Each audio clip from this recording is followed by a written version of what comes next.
Saludos cordiales, amigas y amigos, bienvenidos y bienvenidas a Tercer Debate. Este es el primer programa de este 2022 y queremos desearles a ustedes un venturoso año y que todos sus deseos se cumplan. Esto desde la familia de la televisión legislativa. En el tema de hoy vamos a analizar la proyección legislativa. ¿Cuál es la agenda de trabajo del Parlamento ecuatoriano para este año? Bienvenidos y bienvenidas. Esto es Tercer Debate.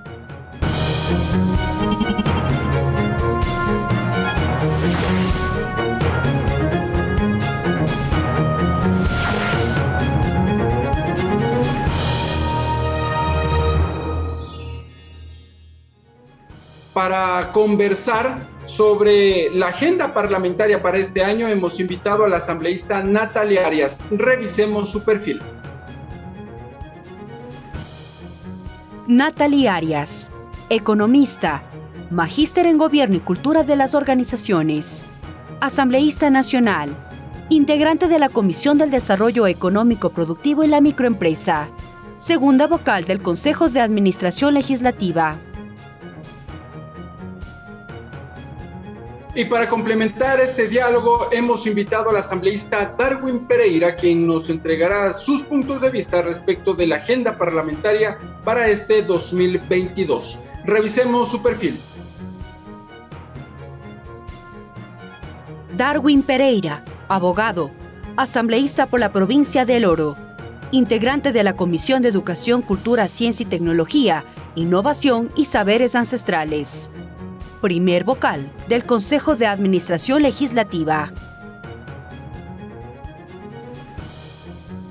La agenda legislativa para este año arranca con un intenso trabajo al interior de las 15 comisiones especializadas permanentes, entre ellas el trabajo que se espera al interior de la Comisión de Justicia y Estructura del Estado y también al interior de la Comisión de Desarrollo Económico, además de los proyectos de ley económicos urgentes anunciados por el gobierno nacional. Se habla que en los próximos días llegará hasta el legislativo una de las leyes, una de las iniciativas legales, la de inversiones. Este y otros temas los vamos a revisar en el siguiente video. La hoja de ruta de la Asamblea Nacional para el 2022 está marcada. Entre los proyectos de ley para el análisis está el Código Orgánico para la Protección de Niñas, Niños y Adolescentes. Para ello, la Comisión de Niñez solicitó una prórroga de 180 días. Que hemos pedido 180 días más de los que ya nos dio el Pleno de la Asamblea, que está a disposición de ellos, para poder incluir esto. Así que no hay pretexto alguno, incluso sabiendo que una sentencia de la Corte Constitucional es inimpugnable y aparte de carácter vinculante y de carácter de manera inmediata. Así que es nuestra obligación en este momento, como parte de la Comisión de la Niñez y Adolescencia de la Asamblea Nacional, incluir dentro del COMPINA esta sentencia de la Corte Constitucional. A ello se suma el proyecto de ley que garantiza la interrupción voluntaria del embarazo en caso de violación. La Comisión de Justicia es la encargada de elaborar el informe para segundo debate. Pero yo creo que el mandato o la sugerencia a la Asamblea para que esto se trate está muy clara. Creo que hay además un acuerdo entre la mayoría de asambleístas. Creo que todos pensamos en que esta era una decisión que debía tomarse ya. La tarea de fiscalización también está en agenda. Ana Belén Cordero explicó que las tareas se retoman desde el 3 de enero. El caso de las universidades emblemáticas, el caso de Petrochina, Coca-Cola, Sinclair, Sinohidro y varios casos adicionales más de la comisión porque el trabajo no para y continúa. Se sigue tratando el tema de la ley de salud, la ley de deporte, que es un tema que también estaba atascado. Para Pachacuti, por ejemplo, es muy importante el tema de la ley orgánica de educación superior. A ello se suman las solicitudes de amnistía, cuyo trámite pasó el Consejo de Administración Legislativa. Calculamos que a partir de enero, al menos le hemos pedido a la Comisión de Garantías Constitucionales que a partir de enero empiece a tramitar ya todos los casos que desde el CAL le vamos pasando. En el CAL lo único que hacemos es una revisión de cumplimiento de requisitos. Me parece que van ya más de 300 solicitudes que hemos tramitado. Son los proyectos de ley y solicitudes que serán tramitadas a lo largo del 2022. Siga Tercer Debate por Televisión Legislativa, Canal 42 en Pichincha, Canal 22 en Guayas, Canal 27 en Azuay y Canal 45 en Manabí. La radio de la Asamblea Nacional en todo el país. En Facebook por TV Legislativa y en la web en vivo.asambleanacional.gov.es. De acuerdo, hemos revisado algunos de los trabajos pendientes para este año por parte del Parlamento ecuatoriano, pero vamos a saludar ya con nuestra invitada, la asambleísta Natalia Arias. Legisladora, gracias por estar con nosotros en la televisión legislativa. Bienvenida y también desearle un venturoso 2022. Bienvenida. Muchísimas gracias, Ricardo. Nuevamente un agradecimiento por la invitación a este espacio y también aprovecho los micrófonos para poder dirigirme a todos los ecuatorianos.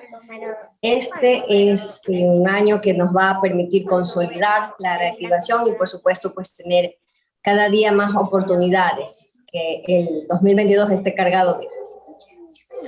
Muchas gracias, asambleísta. Igualmente, siempre desearle los mejores deseos a usted. Asambleísta, empecemos un poco conversando sobre el trabajo parlamentario. ¿Qué es lo que se viene en los próximos meses en la Asamblea Nacional? Entendemos que ya el Consejo de Administración Legislativa se ha reunido en los últimos días y ha calificado varias iniciativas legales. Empecemos por ahí. ¿Cómo marca la hoja de ruta para este año el Parlamento ecuatoriano?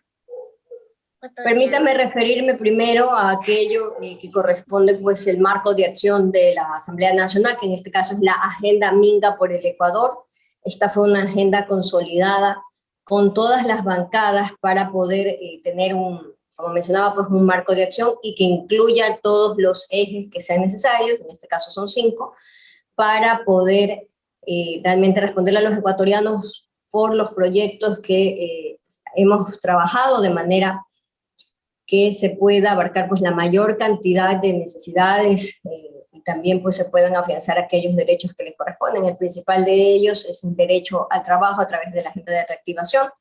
Están los temas económicos, aquellos que tienen que ver con los temas sociales, educación, salud, obviamente después de una crisis sanitaria, el respeto a los derechos individuales, el respeto a los denominados derechos colectivos en la Constitución y por supuesto la fiscalización. Y en función de esto, pues se han realizado ya varias sesiones cada 2 meses para poder ir viendo cuál es el avance. La última jornada de evaluaciones pues se dio en las últimas 3 sesiones del Consejo de Administración Legislativo del año pasado para poder hablar directamente, para poder conocer por parte de los presidentes de comisiones, que en este caso pues tienen la responsabilidad principal dentro de cada una de estas mesas de trabajo, para poder para que nos puedan indicar, mejor dicho, cuál es el avance de los temas que tienen en función de esta agenda legislativa. Cabe mencionar que todos fueron convocados, todas las comisiones especializadas permanentes, incluida también la de fiscalización, que como mencionaba es el último eje, pero no por ello menos importante.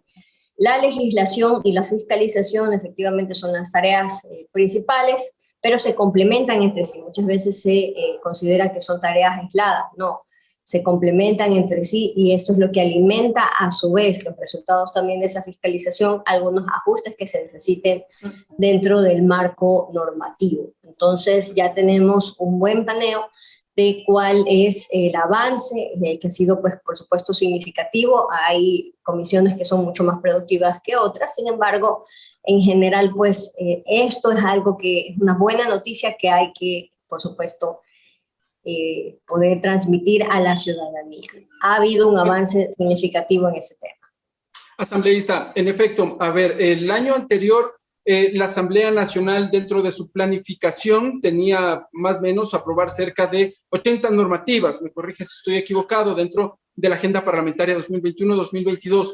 De ellas, al cierre del 2021 se aprobaron cerca de 20 normativas y claro, hay que señalar también que el periodo legislativo arrancó en mayo del año anterior, no es que además se cumplieron los 12 meses como tal, sino que arrancó en mayo y hubo un trabajo sostenido por parte de las comisiones. Pero sin duda que el tema que marcó la hoja de ruta fue el económico, ya que allí la Asamblea Nacional tramitó un proyecto de ley que fue remitido por el Gobierno Nacional y ahora se espera, se ha dicho que para los próximos días llegará hasta el legislativo el proyecto de ley de inversiones, que tendría esta misma característica económico urgente en esa materia, urgente en materia económica. ¿Cómo trabajará allí la Asamblea Nacional y cuáles son las principales aristas que contendría esta iniciativa legal?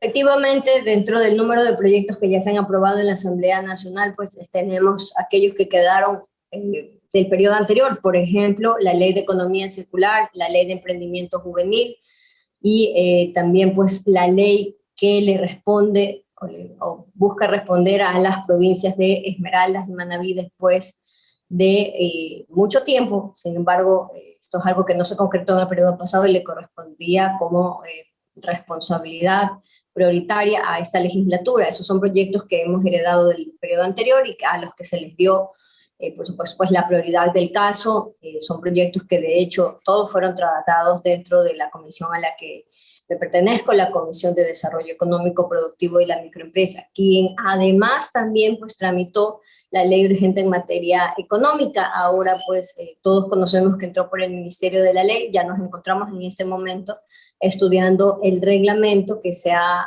emitido para poder aplicarla, de manera que todas esas observaciones que hemos tenido, que trabajamos durante un mes, pues también tengan cabida allí para el perfeccionamiento y mejor aplicación en favor de los ecuatorianos, muy específicamente. ¿Ya hay reglamento?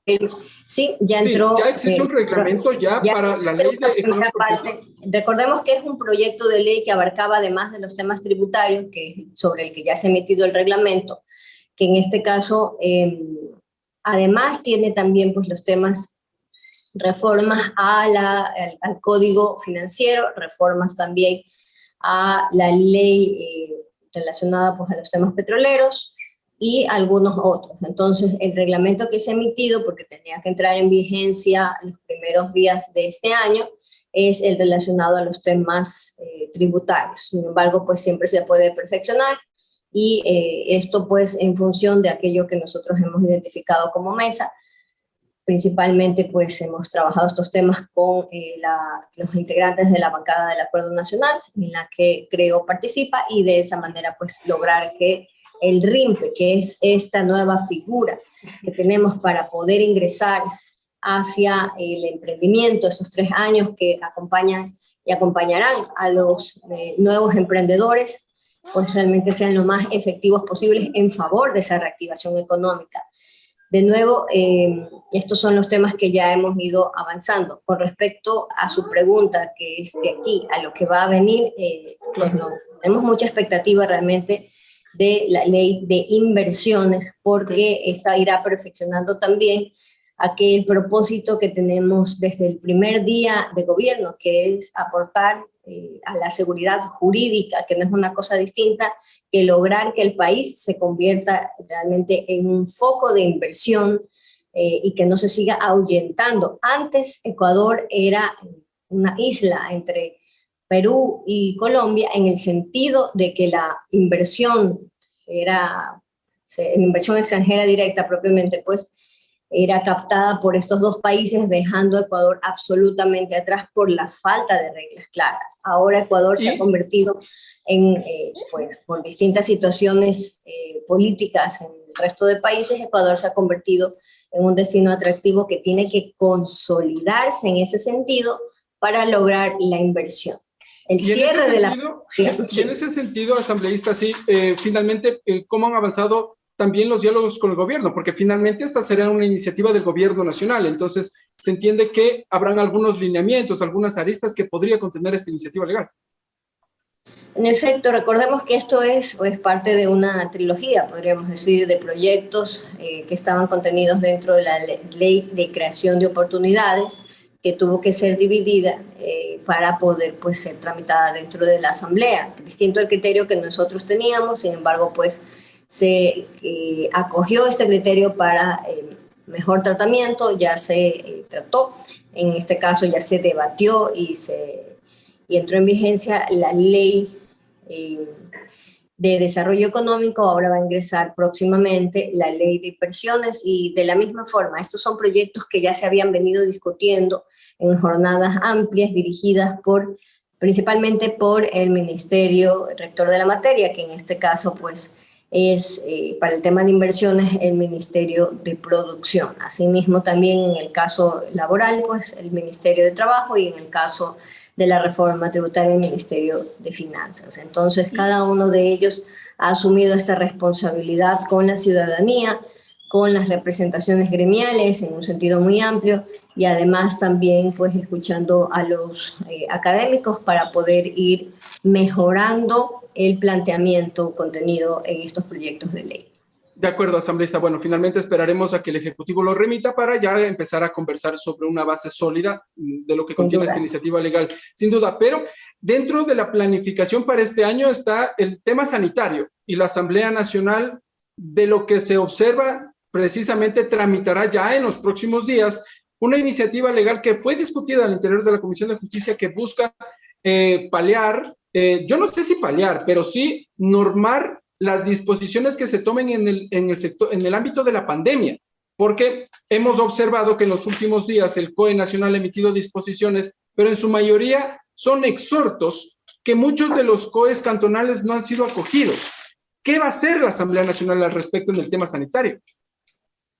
Efectivamente, para que los ciudadanos puedan tener un marco, había una sentencia que disponía a la Asamblea Nacional, de hecho, pues está vigente, que emita una ley de gestión de este tipo de emergencias, como una pandemia. Sin embargo, pues ahora hay que tener un poco de perspectiva en ese sentido, un poco aproximarse realmente al tema. Estamos más bien en una etapa en la que la expectativa es ir superando la pandemia, pues no solo gracias a la vacunación, sino también pues gracias al propio aporte que han realizado los ciudadanos en favor de su reactivación. Entonces, en ese sentido, es importante que se utilice esta ley, sobre todo para poder devolverle al país la posibilidad de tener un mejor escenario para poder tratar no solamente los temas sanitarios, porque ahora ha sido una pandemia, más adelante podría haber cualquier otro tipo de emergencia. Y no se trata de responder de manera reactiva en ese instante con una contribución especial cargada al bolsillo de los ecuatorianos o aquellos que gozan de mayor patrimonio. Esto pues ha sido únicamente un paso necesario ahora, pero tiene que ser el último. En el caso de la Ley de Desarrollo Económico, tiene que tomarse con mayor seriedad el propósito de generar superávit dentro del presupuesto general del Estado para de esa manera pues poder contar con los ahorros que el país necesita, ahorros que por si acaso el país sí tuvo hace 10, 12 años y lamentablemente pues estos se perdieron, que hubieran sido sumamente provechosos en el caso del terremoto del 2016 y también por supuesto de la pandemia que inició en el 2019. Estos famosos fondos que se han hablado en su momento, fondos que sirven para destinarlos a este tipo de emergencias. Así es, la figura tendrá que discutirse ampliamente para que realmente pues, no constituya un botín político más adelante, ni tampoco pues, se pierda la posibilidad de utilizar recursos que en este instante son necesarios justo para la reactivación o para atender a los sectores más vulnerables, sino que tienen que ser fondos realmente pues, que vayan alimentándose, por ejemplo, con un buen diseño de contrataciones, que es parte del planteamiento que teníamos dentro de la Ley de Desarrollo Económico, que permita ir extrayendo pues, esas subidas de precio en el caso del petróleo, muy particularmente en el caso del petróleo, y que asimismo permitan que cuando existe una caída en el precio, pues tampoco rebote esto dentro del presupuesto, afectando aquellos planes que ya se tenían vinculados al presupuesto. Solo para recapitular, importante tener una perspectiva más amplia de aquello que representa la gestión no solo de la pandemia, sino de las emergencias en general, con recursos que deberían estar ya destinados a ello, en calidad de fondos, en calidad de ahorros, básicamente. La figura particularmente se puede discutir después. Segundo, efectivamente, con respecto a aquello que es el COE, hay que entenderlo, es un cuerpo que tiene que mantenerse, por supuesto, pues una perspectiva amplia, en el sentido de que el COE es únicamente un cuerpo que resuelve en función de aquello que son sus competencias, que en este caso están dadas para poder ir guiando el trabajo que tiene que generar a nivel cantonal. Eso le decía, asambleísta, sí, eso le decía, perdón que le interrumpa. Finalmente, las disposiciones que emite el COE, por ejemplo, en el mes de diciembre, el COE nacional había emitido cierto tipo de disposiciones, reducción de aforos, horarios tal vez, para que en las fechas claves, si se quiere, diciembre, Navidad y fin de año, no exista una aglomeración de ciudadanos. Pero, por ejemplo, en Guayaquil observamos que el COE cantonal decidió no acatar esas disposiciones. Una de ellas, evitar la quema de los monigotes. Se dijo por parte del COE que no se lo debía hacer en espacios públicos, y finalmente el COE nacional en Guayaquil, el COE cantonal, perdón, en Guayaquil dijo, bueno, esa disposición no la vamos a acatar. Entonces, uno entendería que no existe un marco legal que permita acoger esas resoluciones que en el caso de pandemia deberían ser obligatorias. La responsabilidad real está dentro de las administraciones locales. Y quisiera explicarme específicamente en el caso de Guayaquil. Hay disposiciones que en este caso pues no tenían propiamente el sustento, particularmente la que usted ha referido, porque en realidad es una actividad que se hace necesariamente al aire libre, no implica aglomeración, implica por supuesto pues tener un cuidado indispensable hacia las zonas regeneradas en particular, y un cuidado que tiene que permanentemente tenerse, porque estamos hablando pues de una quema de monigotes que podría salirse un poco de control, pero en general no se tiene ese tipo de escenarios. Ahora hemos tenido, hay que tener esto en perspectiva, pues no, estamos en una situación distinta a la que teníamos hace algunos meses, particularmente hasta mayo del 2021, pues no teníamos un plan de vacunación. Ahora ya llevamos pues un muy alto porcentaje, de un total de 16 millones que son la población que se debe vacunar, pues ya vamos por 13. Por lo tanto, se ha avanzado de manera directa. Ya más de casi 1,5 millones se ha vacunado en este momento ya con su tercera dosis, incluyendo pues a los adultos mayores y también, por supuesto, a la población pues más expuesta, en este caso docentes y naturalmente el personal de salud. Pero esto, retomando pues el tema propiamente de la administración, corresponde que cada cantón vaya valorando cómo aplican estas medidas particularmente a su territorio. Guayaquil, Quito, por supuesto Cuenca, son ciudades mucho más pobladas en las que hay que aterrizar esto de manera mucho más precisa. Sin embargo, pues hay cantones en los que este tipo de aglomeraciones, más bien, mejor dicho, este tipo de medidas, quiero decir, este tipo de medidas podrían ir perjudicando esa reactivación económica. Ahora lo importante es que todos hayamos aprendido, en este caso, no solo por las disposiciones del COE o las nacional o las disposiciones del COE cantonal, sino la ciudadanía haya aprendido cuáles son las medidas que hay que tomar para poder combatir, en este caso, el crecimiento acelerado de números nuevos de contagios. Entonces, sí, asambleísta, el tiempo se nos está viniendo encima y no quisiera dejar de lado con usted el tema de la fiscalización. No sé cuál es la hoja de ruta de la Asamblea Nacional en ese sentido, porque finalmente para los próximos días, por ejemplo, se espera ya tramitar el juicio político en contra de la superintendenta de bancos. Inició ya el trámite al interior de la Comisión de Fiscalización. Así es, efectivamente, ya el CAL ha calificado pues varias iniciativas en este sentido, solicitudes de juicio político por parte de varios legisladores. Están en agenda en este momento, además del juicio al que usted se ha referido, que es juicio político contra la superintendenta, está también el juicio contra el procurador, en este caso pues el juicio contra el nuevo contralor. Entonces, recientemente posesionado, habrá que, por supuesto, analizarlo. Pero más allá de eso, también hay dos temas a los que me gustaría referirme. Primero, la fiscalización a los esquemas de contratación anteriores, en el caso pues, de los recursos naturales, muy particularmente el tema minero, que es sumamente sensible, que todos recordamos en este momento pues, la situación del Cantón Sarumen y cantones aledaños dentro de la provincia del Oro, y además también el tema petrolero por la implicación que tiene para las provincias de las que este recurso se extrae. Estoy refiriendo obviamente a Esmeraldas en cierta medida y también por supuesto a las provincias amazónicas. Más allá de eso también, pues este fue un punto que de hecho de manera directa conversaron la presidenta de la Asamblea y el presidente de la Comisión de Fiscalización dentro del marco de estas evaluaciones, de estas jornadas de evaluación que se dieron pues al final del año pasado. Y también el caso Ispol. ¿Por qué el caso Ispol es tan necesario de profundizar? No solo porque es un esquema de corrupción que se vino institucionalizando por el plazo de 10 años, cuidando básicamente cada detalle y que tuvo la participación pues también del sector privado y público, el mercado de valores. ¿Está demostrado, asambleísta?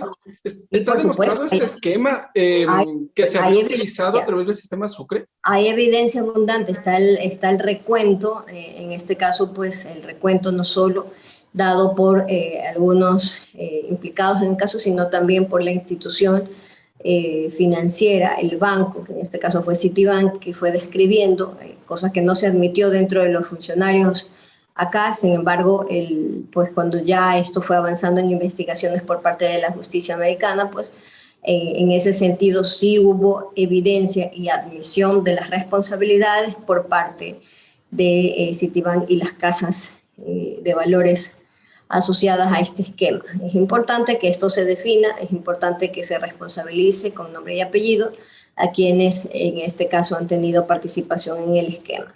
De la misma forma es importante porque estamos hablando de la seguridad social, de a quienes les encargamos nosotros como ciudadanía nuestra seguridad. Estamos hablando de la Policía Nacional, que en este momento requiere todo nuestro respaldo y además soluciones para poder enfrentar esta situación que se presentó en el Ispol. ¿Y ahí hasta dónde puede avanzar la Asamblea Nacional? Porque el año anterior se llevó adelante el juicio político en contra del superintendente de compañías. La Asamblea Nacional lo censuró y lo destituyó, pero ¿hasta dónde más se puede llegar? Siempre existe ese cuestionamiento, ¿no? Esa duda de qué pasa si ya no tengo el espacio para un nuevo juicio político, porque ya hemos pasado el plazo que nos correspondía para aplicarlo. No es la única herramienta. Las investigaciones realizadas por la Comisión de Fiscalización o cualquier otra pueden remitirse directamente a la Contraloría, a la Fiscalía, y además también pues pueden usarse como instrumento pues para la Administración de Justicia incluso en otros países, siempre y cuando pues se hayan realizado con la responsabilidad del caso y estén debidamente documentadas. Ese será el aporte de la Asamblea Nacional en ese sentido. Bien, asambleísta, bueno, el tiempo se nos vino encima, existe todavía varios temas a tratar, pero finalmente sus conclusiones, rápidamente. El trabajo de la Asamblea Nacional empezó ya, hubo sesiones del Consejo de Administración Legislativa, las comisiones ahora están sesionando a lo largo de esta semana, hay sesiones del Pleno de la Asamblea Nacional. Finalmente, entonces, conclusiones, ¿qué le espera al Parlamento ecuatoriano en los próximos meses? La consolidación de la reactivación económica, la intensificación del trabajo en ese sentido. No solo estamos hablando de la ley de reactivación, sino también de otras leyes dentro de los sectores productivos, ley de telecomunicaciones, ley, reformas a la ley de compañías. Todo esto que nos permita realmente responder a los ecuatorianos por las herramientas que se necesitan a mano para poder reactivarse. También el seguimiento a la correcta aplicación de los esquemas de la Ley de Desarrollo Económico, la llamada reforma tributaria, que nos permita realmente balancear los dos aspectos. Primero, tener un esquema para que los nuevos emprendedores puedan ingresar con paso firme al sector productivo y además también pues permita que los recursos pues puedan existir, sean bien administrados y además se responda a las prioridades, principalmente a los sectores que han quedado en condición de mayor vulnerabilidad después de la pandemia. Gracias, asambleísta Natalia Ares, por estar con nosotros en Tercer Debate. Amigas y amigos, nos vamos a una pausa.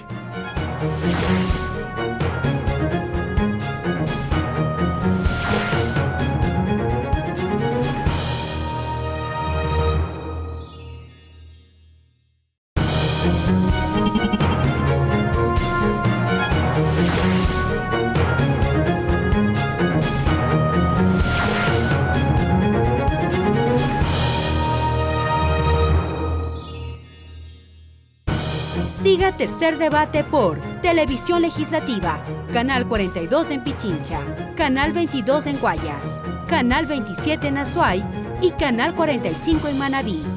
La radio de la Asamblea Nacional en todo el país.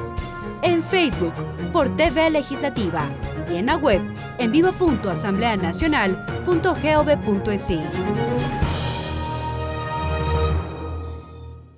Gracias, amigas y amigos, por continuar con nosotros en la señal de la televisión legislativa. Ya está con nosotros el legislador Darwin Pereira, asambleísta. Gracias por estar con nosotros en la señal de la televisión legislativa en este programa Tercer Debate. A ustedes, muchísimas gracias. Un saludo para todos los ecuatorianos que nos escuchan hasta ahora. Un fuerte abrazo. Gracias, asambleísta. Y bueno, primero desearle un feliz 2022 y que todos sus deseos y el de su familia se cumpla. Y a propósito de deseos, ¿cuál es el deseo de la Asamblea Nacional en cuanto al trabajo para este año? Empecemos por ahí. Bueno, igualmente un feliz año para todos. El deseo nuestro como asambleístas, incluso como miembros del CAL, quizás hablando un poco en términos generales, ese objetivo ambicioso que nos propusimos, aprobar más de 80, son exactamente 84 proyectos de ley que ahora mismo, ya con las funciones que se han hecho, están en 68, y que aspiramos en un año cumplirle al país, o al menos tener la mayoría de sus proyectos que tienen que ver con agua, con alimentación, con salud, con trabajo, con vivienda, con seguridad, aprobados. Estamos trabajando, yo diría, un proyecto bastante ambicioso y seguro que lo vamos a lograr en este año. Es decir, asambleísta, un poco también continuar con la agenda parlamentaria que arrancó el 14 de mayo con la instalación de la nueva Asamblea Nacional y que, bueno, hasta diciembre del año anterior se cumplieron se dio paso con la aprobación de 20 normativas. Efectivamente, la idea es cumplir con esa agenda. O sea, de eso no le hemos quitado los ojos. Tenemos la meta puesta ahí, tenemos un norte fijado al momento. Quitamos la agenda, nos quitamos un norte. ¿Dónde vamos a caminar? Obviamente, llegan otros proyectos, también son de interés nacional, y se les está dando el tratamiento regular. Pero si usted me dice una prioridad, nuestra prioridad sigue siendo la agenda legislativa. Ahora, cabe destacar aquí, para que la población lo entienda, prenda, es de que esa agenda legislativa es el producto de habernos puesto de acuerdo todos los bloques legislativos. Por eso nuestro interés en que esa agenda se cumpla. Ahí está el interés de cada uno de los bloques. Y luego de analizar más de 600 proyectos de ley que vienen a las comisiones y el tal, dijimos, estos son los más importantes, obviamente, sacando las camisetas partidistas y poniendo las camisetas del Ecuador. ¿Qué es lo que más le conviene al país? Y por eso salieron esos 84 proyectos. Así que la meta es esa, y estamos, yo diría hasta ahora, por buen camino a fin de cumplir con esa meta. Todos los 137. Bien, asambleísta, esto como parte de la agenda parlamentaria, pero sin duda que el 2022 viene con varios retos por parte de la Asamblea Nacional. Y el gobierno nacional también ha anunciado el envío de varios proyectos de ley. Uno de ellos es el que tiene que ver con inversiones. ¿Cómo será el comportamiento de la Asamblea Nacional en cuanto al trámite y puntualmente de la organización política de Pachacutic? Miren, Pachacutic somos unos demócratas, ¿no? Jamás le diremos no por decirle no al proyecto. De hecho, el presidente, con quien obviamente tenemos nuestras diferencias. Nosotros esperaremos ver qué dice ese proyecto, ver que ese proyecto cumple los requisitos de ley, cumple, regresárselo. Pero en el evento de que cumpla, obviamente, hacer nuestros aportes y una vez que hagamos esos aportes, una vez que tengamos un producto final, someterlo a la votación del Pleno. De nuestra parte tendrá todo el apoyo para el debate. De ahí que si lo que dice ahí le conviene al pueblo ecuatoriano, es un tema que hay que discutirlo en ese momento, y si no le conviene al pueblo ecuatoriano, no tendrá nuestros votos. Pero si le conviene al pueblo ecuatoriano, ténganlo por seguro. En ese sentido, entonces, se habla dentro de esta iniciativa legal, algunos de los aspectos generales, es que Ecuador deje de estar aislado, se dice, de sus pares económicos, Colombia, Perú, por ejemplo, y que pueda aliarse económicamente con estos países para entregar, ofrecer sus productos al mundo. Esa es una de las primeras visiones propuestas por el gobierno nacional. Pero mire, eso no tiene nada de nuevo, eso todos creo que queremos eso. O sea, ya cuando uno entra en los detalles de todo este marco grande, general, en el que todos estamos de acuerdo que hay que abrir los segundos, de que tenemos que obviamente operar con otros países que con los que nos componemos, con los que nos componemos, no tenemos ningún problema. El tema esencial es cuando ya aterrizamos en la práctica. ¿Qué va a pasar? Le pongo un ejemplo. ¿Qué pasa si mañana hacemos un convenio con un país que produce zapatos, que su producción es de zapatos? Quebraríamos Ceballos, quebraríamos quizás Cotacachi y tantas otras ciudades del país que producen zapatos, porque sencillamente al momento que le quitamos los aranceles, que es lo que nos va a exigir cualquier país para poder llegar a un acuerdo, vamos a quebrar a nuestros productores nacionales. Entonces, en estos acuerdos, en este aperturismo, lo primero que vamos a cuidar nosotros, menos desde el bloque es que se proteja al productor nacional. No podemos mañana abrirnos a un país que diga, entre las condiciones para poder tener un acuerdo con ustedes está que le vendamos leche. Pero si nosotros tenemos leche demasiada, pues no podemos permitir que un país de esos nos diga, liberen los aranceles para poder importarles arroz. Por Dios, aquí tenemos arroz de sobra. Entonces, obviamente, no vamos a hacer eso. Entonces, esa es la parte esencial, que es donde hay que tener cuidado. En caso contrario, obviamente, beneficiamos a unos, pero perjudicamos a quienes ahora no tienen ningún problema y no les queremos causar tampoco un otro problema. En ese sentido, la Asamblea Nacional también tramita, a propósito de los temas agrícolas, agrarios, un proyecto de ley orgánica para entregar incentivos, se ha dicho, para el sector ganadero y para el sector agricultor y el turismo. Sobre todo, esta iniciativa, si no estoy mal, está a cargo de la Comisión de Soberanía Alimentaria de la Asamblea Nacional. ¿Está previsto que esa propuesta se apruebe este mismo año? Está previsto. Nosotros tenemos un compromiso. Muchos venimos de ese sector. Yo nací en el campo. Fui agricultor desde mucho tiempo de mi vida. Mi padre sigue siendo agricultor, sigue cultivando la tierra. Consecuentemente, sé lo que se siente en el campo, sé lo que se necesita en el campo. Y ojalá no tengamos un informe, porque aquí sí yo voy a ser muy vigilante de este informe, un informe de ley que a lo mejor le entregue migajas al agricultor, beneficiando a los exportadores. En este momento hay básicamente una guerra entre agricultores y exportadores. No les pagan el precio oficial. Usted tiene ahora mismo a los bananeros. El precio oficial de 6.25, les están pagando a $4.50, $5 la caja, si es que quieren. Usted tiene ahora mismo a los lecheros de acá de la sierra, cuyo precio oficial de producto es 42 centavos, les pagan a 20, 22, a los sumo 24 centavos. Lo mismo le pasa a los arroceros, 31 centavos, $31 la saca de arroz, les pagan a 18, a 20, 25. Entonces, mientras usted tiene estos problemas, y si no vamos a hacer una ley para solucionar esos problemas, pues discúlpeme, entonces no vamos a seguir cambiando. Así que en ese aspecto es importante lo que pueda pasar con esta ley. Asambleísta, a propósito de aquello, yo le quisiera solicitar a usted su reflexión, porque en el periodo anterior ya se presentó una propuesta legal, se dijo un código orgánico de protección para el agro. Posteriormente, la Comisión de Soberanía Alimentaria dijo, bueno, esa iniciativa hay que dejarla de lado y vamos por una nueva propuesta legal, y ahora se está tramitando una nueva iniciativa. ¿No es mejor incorporar ya estas iniciativas, unificarlas y avanzar lo antes posible en la entrega de una sola iniciativa antes de que un borra y va de nuevo?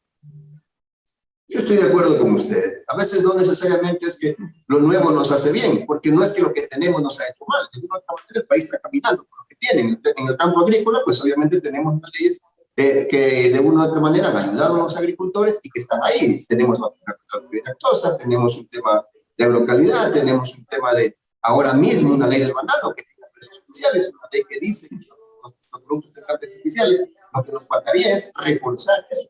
Y yo más bien creo que por ahí debería ir el camino.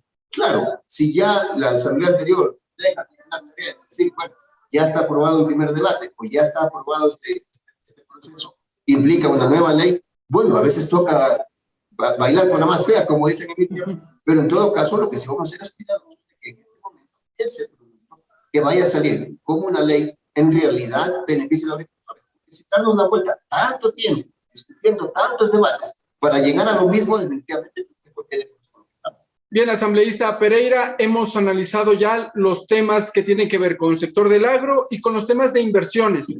Una de las iniciativas que también está en trámite y que es posible que se apruebe ya este año, nos lo confirmará usted, son las reformas de la Ley Orgánica de Educación Intercultural.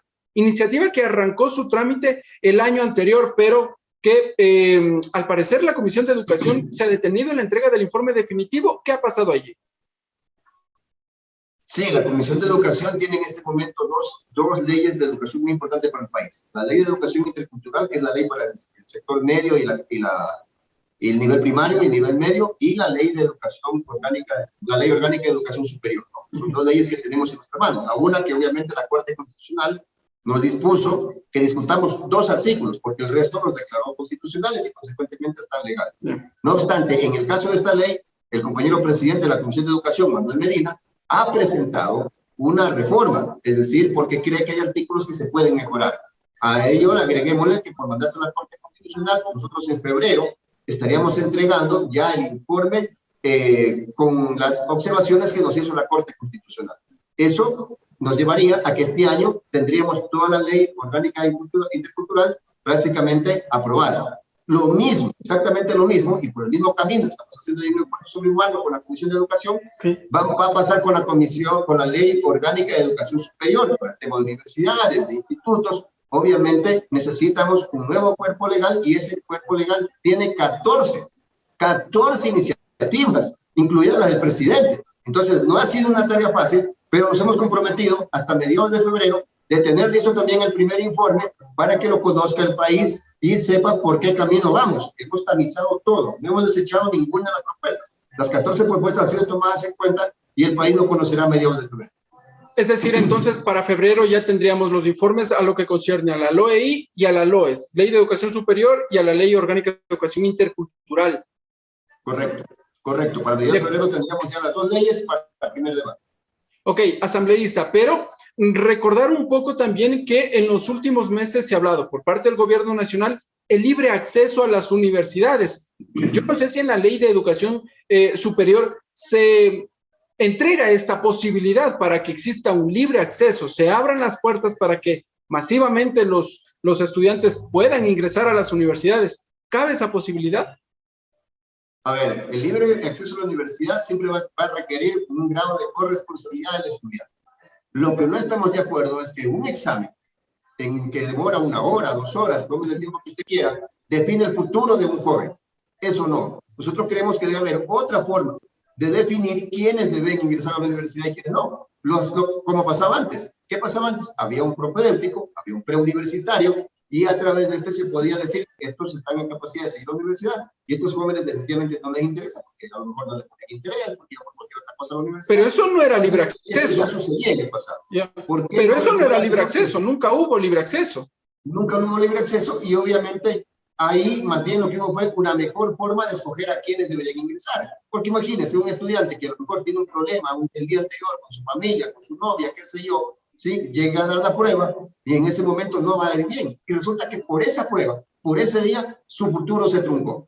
Punto 1. Punto 2. Ha limitado tanto el acceso a la universidad a esta prueba que, a diferencia de que cuando tenemos el propedéutico en el que se podían medir las capacidades de quienes realmente estaban interesados en seguir la universidad, hoy las universidades han bajado ostensiblemente. Es considerable la cantidad de estudiantes que han dejado de recibir las universidades. Solo le pongo un ejemplo. La Universidad Técnica de Machala pasó en la población de 13.500 estudiantes, más o menos en el 2009, a la actualidad no llega a 8.000. No llega a 8.000. Entonces, imagínense qué daño le ha causado este examen a los estudiantes. Consecuentemente, nosotros estamos planteando en la reforma una nueva metodología que podría ser el propedéutico, que obviamente está ahora mismo en análisis, pero el examen, me parece que hay ya consenso al interior de la comisión de que el examen no iría más. Pero eso también pasa, la reducción de la población estudiantil, me refiero, también pasa por la asignación de recursos, porque, a ver, el año anterior el gobierno nacional en la proforma presupuestaria fue evidente que hubo toda una discusión respecto de la entrega de recursos en el presupuesto para las universidades. Y claro, desde el sector de los docentes y los estudiantes dijeron que hubo una disminución considerable. Sí, aproximadamente en los 2 últimos años se reducieron $1.000 millones a las universidades en la entrega de recursos en el presupuesto general del Estado. De eso estamos totalmente conscientes. El tema está, y hay que ser siempre autocríticos también, no solamente de criticar a un lado de la cancha. Yo trato de ser aquí muy objetivo. También hay un problema en las universidades, donde usted tiene 2 factores que a mí me preocupan muchísimo. Primero, sueldos dorados. Tenemos rectores ganando más que el presidente de la República. Tenemos vicerrectores, decanos, que ganan prácticamente más que los mismos asambleístas. por hacer muchísimo, pero muchísimo menos de lo que hace una autoridad nacional.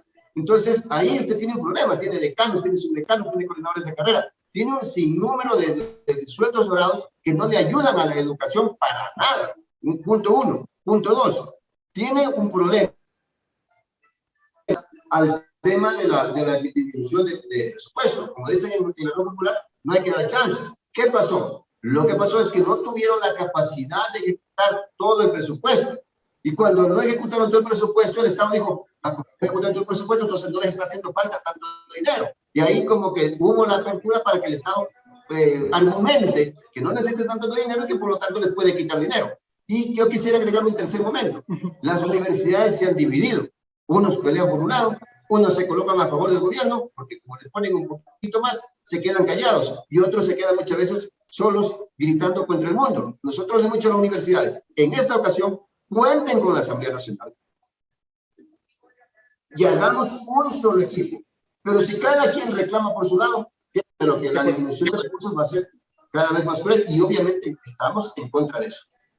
Ok, asambleísta, el tiempo se nos viene encima. Dos temas que todavía están en agenda con seguridad, el tema de salud y el tema de fiscalización. Empiezo por los temas de salud. Ya en los próximos días la Asamblea Nacional empezará con el trámite en el Pleno, me refiero a el proyecto de ley para, sobre todo, viabilizar las disposiciones, puntualmente del COE en los temas de pandemia.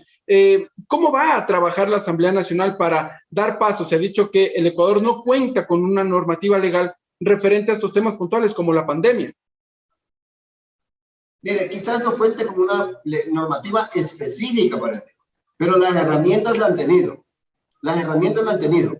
Al final del día, todo esto pasa por dos factores fundamentales: planificación y recursos. Y me parece que no ha habido ni lo uno a medias, y lo otro obviamente peor, porque usted tiene ahora mismo hospitales colapsados porque no tienen pruebas para poder hacer poder detectar el COVID-19, que es una de las cosas que más me preocupa. Entonces, no hubo una planificación, no hubo una medición de las estadísticas de que iba en incremento el tema, de que todo, yo diría un poco la liberalización de las medidas que se hizo en noviembre y diciembre, nos iban a traer estas consecuencias. Esto no es que, ay, qué sorpresa lo que nos está pasando, no. Al momento que abrimos las playas, al momento que definimos que se abran los bares, que se abran discotecas, que se hagan eventos masivos, obviamente que nos arriesgábamos a que esto pase. Consecuentemente, había que ver tener la contraparte lista, pruebas masivas, más camas UCI, más recursos en los hospitales, y eso tampoco hubo. Bien, ya ahí no vamos a llorar sobre la leche derramada, está. Lo que nos corresponde ahora mismo hacer es crear una ley que sí está en nuestras manos como Asamblea Nacional, que hable específicamente de estos temas y ponga orden, porque parece que en este país nadie hace caso a las leyes y consecuentemente porque se excusan en que no hay una normativa. Les vamos a entregar la normativa y la vamos a aprobar en los próximos días. Y en este sentido lo que se busca un poco es normar las disposiciones del COE, porque, a ver, les cito como ejemplo, en diciembre pasado, el COE Nacional emitió disposiciones puntuales para la quema de los monigotes en espacios públicos. Y el COE cantonal de Guayaquil dijo finalmente esa disposición no la vamos a acatar. Y tanto fue así que muchos COE se fueron sumando a lo que resolvió el municipio de Guayaquil, por ejemplo. Se busca establecer, normar estas disposiciones que las emite el COE, que a la actualidad son exhortos nada más. La desobediencia que usted menciona del COE de Guayaquil tiene las consecuencias ahora con Guayaquil en nivel 3 por emergencia del COVID. O sea, a mí no me van a decir así que eso es una casualidad, no. Fue la desobediencia a una general, sabía lo que iba a pasar. Así que, obviamente, a través de esta normativa, vamos a poner orden en ese tema. Lo que diga el COE debe ser acatado por los COE cantonales, porque si no, ¿para qué está el COE nacional? Si los cantones no le van a acatar. Es como que el presidente de la República diera una orden y los gobernadores no le hicieran caso. Pues eso no puede seguir pasando. Por algo el COE se le dota de médicos, de asesores, de todos los técnicos que necesite a fin de que pueda tomar las mejores decisiones. Y mañana, si comete un error, entonces sabemos a quién dirigirnos. Ahora, lo que van a decir con el caso de Guayaquil, por poner un ejemplo, aunque esto es en todo el país, es que la culpa es del COE Nacional. Y el COE Nacional diría, es que la culpa es de Guayaquil. Y vamos a empezar a jugar ping-pong ahí, y eso no se lo vamos a permitir. Finalmente, asambleísta, en los temas de fiscalización, la comisión respectiva, la comisión de fiscalización, lleva adelante la sustanciación, entre otros, del juicio político en contra de la superintendenta de bancos. Entiendo que usted también presentó, fue uno de los que presentó esta solicitud de juicio político. ¿Cómo avanza el trámite en aquello? El trámite arrancó a mediados del mes de diciembre. Estamos ya en la etapa de evacuación de pruebas, presentando las pruebas que hemos asistido tanto nosotros como la señora superintendente, porque aquí nadie le va a negar el derecho a la defensa. Y ahí estamos nosotros con total conciencia de que aquí hubo un incumplimiento de funciones. Para nosotros, la señora superintendente de bancos incumplió funciones y lo vamos a demostrar en este juicio. Para nosotros, la señora superintendente de bancos, con sus decisiones, ha dejado en indefensión a los clientes de la banca y ha favorecido a los bancos. Hubo renegociaciones, por ejemplo, en el pico de la pandemia, donde los bancos cobraron lo que quisieron, valores que no estaban establecidos en la ley, que renegociaron los créditos como ellos quisieron con los clientes y la superintendente no hizo nada, absolutamente nada. Tenemos casos a los que la gente le están robando la plata de sus cuentas a través de fraudes informáticos. escúcheme bien, 287,000 casos iban hasta el día que presentamos el juicio político. Hoy hay incluso un comité de usuarios que reclaman que les devuelvan su dinero.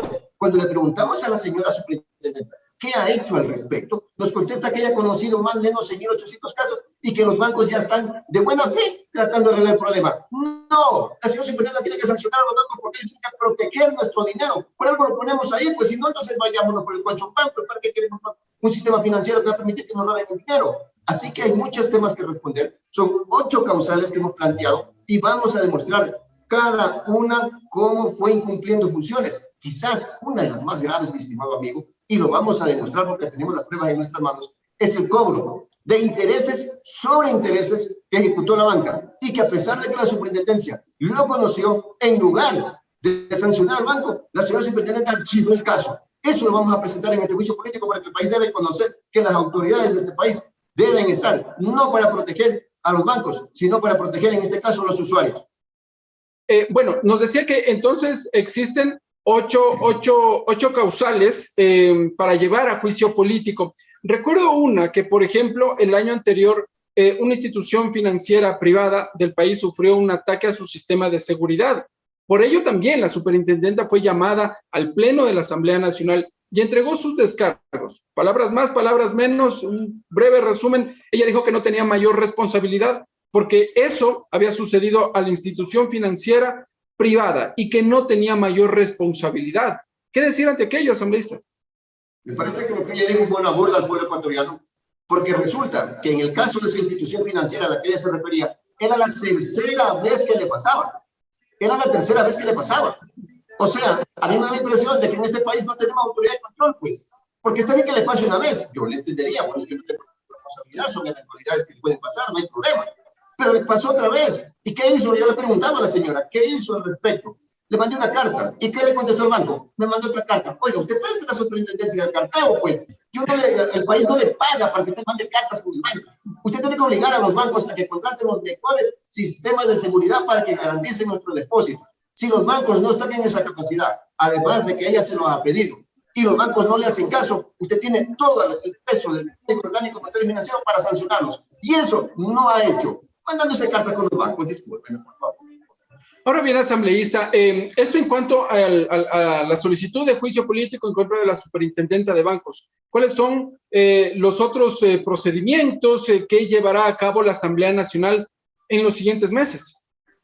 Bueno, hay ahora mismo un sinnúmero de juicios políticos en cola, porque recordemos que de acuerdo a las reformas que se establecieron para la ley orgánica de la Función Legislativa, los juicios políticos ya no se pueden seguir por paralelo o dejando, escogiendo cuál voy a seguir. No, hoy en día se tienen que seguir en orden. Ahora mismo estamos en el de la superintendente de bancos. Luego de este juicio viene el juicio del Contralor, que está en cola. El siguiente juicio que está en cola es al Procurador General del Estado. El siguiente juicio que está en cola es a los vocales del CNE. Y ahora mismo están recogiéndose firmas al interior de la Asamblea Nacional para seguir un juicio al Consejo de la Judicatura. Es decir, tarea en materia fiscalizativa hay para escoger aquí al nivel de juicios políticos y también a nivel de control de fiscalización a través de pedidos de información, a través de requerimientos de documentación que necesitamos para ejercer un trabajo fiscalizador, que también es muy intenso desde las oficinas de cada uno de los asambleístas de este periodo de la Asamblea Nacional. En cuanto a los vocales del Consejo Nacional Electoral, me asalta una duda, asambleísta Pereira, rápidamente. les alcanzará el tiempo para sustanciar el informe, sobre todo porque este año es un año preelectoral, si se quiere, y sobre todo a finales ya de este año. El próximo, el Ecuador se verá volcado a las urnas para elegir a las autoridades seccionales. Y allí es bien sabido, por el Código de la Democracia, que los vocales del Consejo Nacional Electoral se convierten en la máxima autoridad en los temas electorales. ¿No habría tal vez allí un conflicto con el tema de los tiempos? No, no habría conflicto, al menos si los juicios siguen su trámite regular. Calculamos que en ese juicio estaríamos más o menos por los meses de junio, mayo, junio, quizás a más tarde julio, estaríamos con ese juicio, lo cual no afectaría el calendario electoral, considerando que el juicio político no deriva más allá de 30, 40 días y consecuentemente los resultados serían prácticamente inmediatos. Se van o no se van y si se van, pues obviamente están los suplentes para que puedan continuar y llevar adelante el proceso electoral. El problema es que me parece que no todos los vocales del CNE tienen sus suplentes, sus alternos. Y allí vendría ya también un tema de conflicto con el Consejo de Participación Ciudadana. Ojalá el Consejo de Participación Ciudadana tome cartas en el asunto, más allá de que ya ahora al Consejo de Participación Ciudadana le corresponde sortear la salida de 2 vocales. Así que ya eso debería estar en camino y imagínense, no se van a tomar 6 meses en hacer el concurso. Eso, yo creo que en los próximos meses, febrero, marzo, ya deberíamos conocer 2 de los siguientes jueces, de los siguientes vocales del Consejo Electoral y además sus respectivos suplentes. Así que creo que inclusive ellos deberían ganarnos a nosotros en esta tarea, porque ellos ya debieron haber empezado el concurso. Bueno, es la tarea de la Asamblea Nacional. Asambleísta Darwin Pereira, yo le quiero agradecer por estar con nosotros aquí en Tercer Debate y un poco conversar sobre la agenda parlamentaria para este año, para el 2022. A ustedes, muchísimas gracias, muy amable. Un abrazo. Buenas tardes. Gracias, amigas y amigos. Nosotros nos volveremos a encontrar en una próxima edición.